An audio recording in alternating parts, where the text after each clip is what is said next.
Hi guys, even though Farage's Reform UK received just one more seat than the Greens and fewer than Sinn Féin, we all know which of the three parties will continue to be platformed the most going forward. So while Farage's mantra during the Brexit debate was that leaving the EU would fix pretty much all of the UK's problems, he's now selling the idea that ending immigration will resolve everything from the housing crisis to NHS waiting lists. So how should Labour deal with this?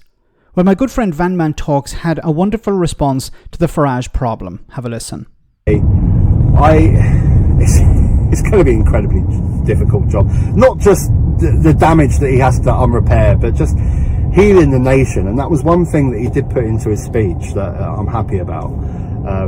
He appealed to people that didn't vote for him, even more in a way. If you didn't vote for Labour, we're going to still look after you. And we'll see how that unfolds, but healing this nation, and I've talked about it so many times, healing this political divide is one of the most important jobs that he has right now.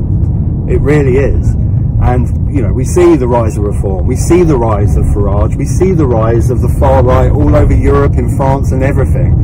It was quite interesting on Channel 4 last night. They interviewed Jeremy Corbyn, and Alistair Campbell actually asked him this question: how do you fight the far right? How do you fight Nigel Farage? And Jeremy Corbyn's answer was, fight them vigilantly and call them out on their racism, on their bigotry, everywhere you find it. And, I can have some sympathy for that argument. I know a lot of people share that argument, but I don't actually. I just think the way that you fight the far right, the way that you fight Nigel Farage, is just make life better for people. If life is better for people, if people don't walk around and see dire poverty every single term, they won't be drawn in by Nigel Farage. They won't be desperate. We know this. Throughout history, we've seen this. Whether it's the Nazis in Germany, or take your pick, whatever it is.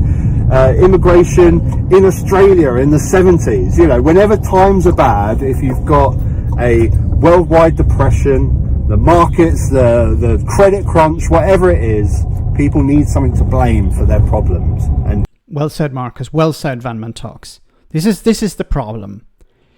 We have governments who abandon people. And when they abandon people, they don't fund public services, they don't improve the quality of life for citizens, they resort to the far right, because the far right have simple answers to complex problems. And this isn't just for the UK, this is for everywhere. If left-wing governments, centre-left governments, centrist governments, whatever, if they don't implement policies that improve people's lives, then they're going to go to the likes of Farage. We've seen so many examples over the last number of decades. So what can Labour do to deal with Farage? They need to improve public services. That's not easy. It requires a lot of time and it requires a lot of effort.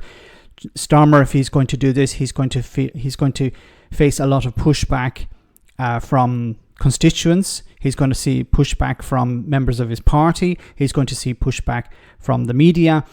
He's going to have to be tough. He's going to have to face it down. But if he wants to keep the likes of Farage at bay, that's what he needs to do. He needs to improve public services and be able to show people that things have improved. Because they have to be presented with a situation where, okay, if you kick us out, things are going to get worse. Things are improving at the moment. This was even the argument that it was too late for the Conservatives, but that's what they were trying to do at the very end. A week before the general election, they're saying, look, we've turned a corner, things are improving, keep us in power. Starmer and Labour need to start immediately trying to improve the situation, bring down the NHS waiting list, reinvest in communities.